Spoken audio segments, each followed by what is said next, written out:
Good afternoon and welcome to another edition of the Daily Fix. I am your usual host and presenter, Advocate Tudo Hoyane. This afternoon, I would like to look at Brigadier Gininda. Insofar as, what role is playing in this investigation. This investigation is fraught with a lot of problems. Gininda himself has under oath, and I want to emphasize this, has under oath told the Pretoria High Court that he was the lead investigator in the Senzo Meyiwa investigation. That is Gininda's words, under oath, before a court of law. It would appear that this, to put it mildly, was simply a lie. Recall the testimony of Warrant Officer Makhubo. Warrant Officer Makhubo told the court that he came into this investigation around 2019 and that there were 4 of them. Gininda was one of them. But he told the court that at no stage were any of the 4 told, or was none of them was appointed to be senior than the others, because they were of the same rank. So there was no way any one of them, could be said to be the leader, or at least appointed a leader. Nobody was ever appointed a leader. Now, let us recall that 636 dates back, way back to 636 days back, way back to 2014. So when Warrant Officer Makhubo came onto the scene, he opened the docket 375. Gininda apparently was part of that process. He was one of the investigators of 375. But according to Makhubo, Gininda has never been the lead investigator in any of those investigations. Now, Gininda has presented himself to that court as the lead investigator that he calls himself. But even my own investigations have not yielded any result to show that Gininda was the lead investigator. I've talked to several investigators who were involved in this matter. None of them have ever come forward to say Gininda was the lead investigator. Now, what are the implications? Or before I get into the implications, let me just give you an overview of what a lead investigator is. A lead investigator is an investigator who has or leads a team of investigators. He is the man who's in charge. He is the face of that investigation. Upon arrival at a crime scene, which will be the first place at which to start, he will take control of the crime scene and direct whatever has to happen there. In other words, among other things, he will direct that this place be cordoned off to secure it. He will also direct that this place be guarded until investigations are done. He will ensure that movement in and out of that place is restricted to only those people who have something to do with the investigation, so that he preserves the crime scene. So he plays a very crucial role. He actually directs where the investigation must go. Now here is Gininda telling us that he was actually directing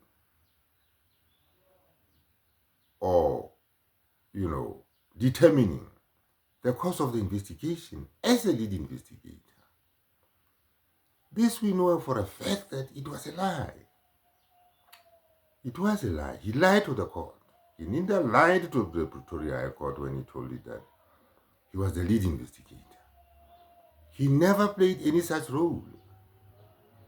He was just an investigator like any other investigator in that matter.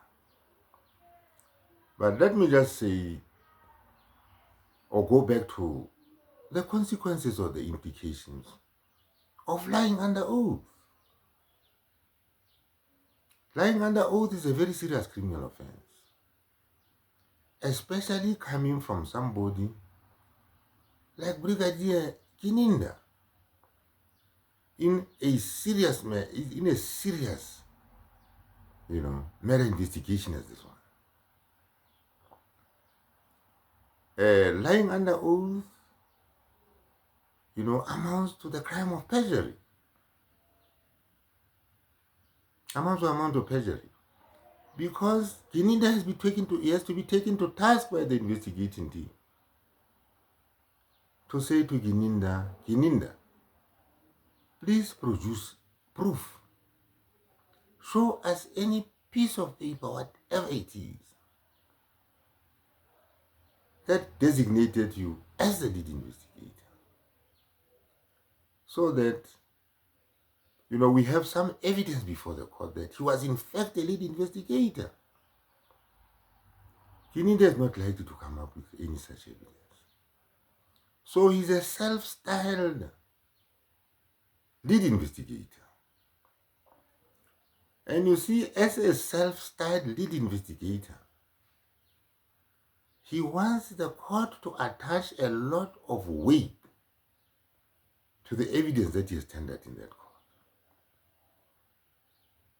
Because, once a lead investigator gets introduced into a criminal trial, the focus of the investigation falls on him. The court is more likely in the determination of the guilt or the innocence of the accused persons to focus on the evidence of the lead investigator. That is the man who has it all. So here we have Gininda, telling the court that he's a lead investigator when he's not the lead investigator. In fact, in a sense, defeating the ends of justice. Or, to try and influence the course of the trial, to designate himself as what he is not, to mislead the court deliberately, so that the implications are dire. He has never been the lead investigator of this matter. Now, everything that Gininda falls away is based on that very perjury. Because everything that comes out of his mouth by way of testimony follows from the fact that I did all this in my capacity as a lead investigator, which is a lie. So what sort of weight should be attached to a man who commits perjury in broad daylight by designating himself something that is not? It means all the evidence that he has tendered in that court must be taken with a pinch of salt. And we're already taking a lot of matters in the sense of Meyiwa trial with a pinch of salt. There are the disputed confessions, for instance. There are the disputed confessions which were allegedly made by two of the accused persons. These confessions have been disputed. Now, when you look at the evidence of this man called Gininda, who has perjured himself, And the evidence of the accused persons who say, we never willingly and voluntarily made any statements to anybody admitting our involvement in the killing of Senzo. There then arises an issue or a question of credibility. How much weight can you attach to the evidence of a man who has perjured himself in the manner that Gininda has done? So there you are. The Senzo Meyiwa trial and investigation, was doomed from the word go. We had people like Gininda who came up with narratives of their own, the narratives of 636, who in the process perjured themselves.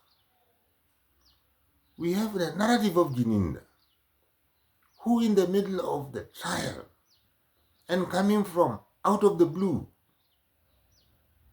now tells us all of a sudden that Kelly Kumar was the mastermind behind the killing of Senzo Meyiwa. When this was never told to the court at the beginning of the trial. You see what sort of man this is. Contradicts himself, perjures himself in court. The summary of facts portrays Kelly Kumalo as a victim. And the summary of facts is evidence before that court. Now Gininda comes at a later stage under cross-examination because he's under pressure to disclose that which he was unwilling to disclose at the beginning of the trial. He then makes a complete U-turn and says, Kelly Kumalo was the mastermind. So the utter the amazement of everybody. So this is a man who must be looked at, with a probing eye. His evidence must be looked at by that court with suspicion.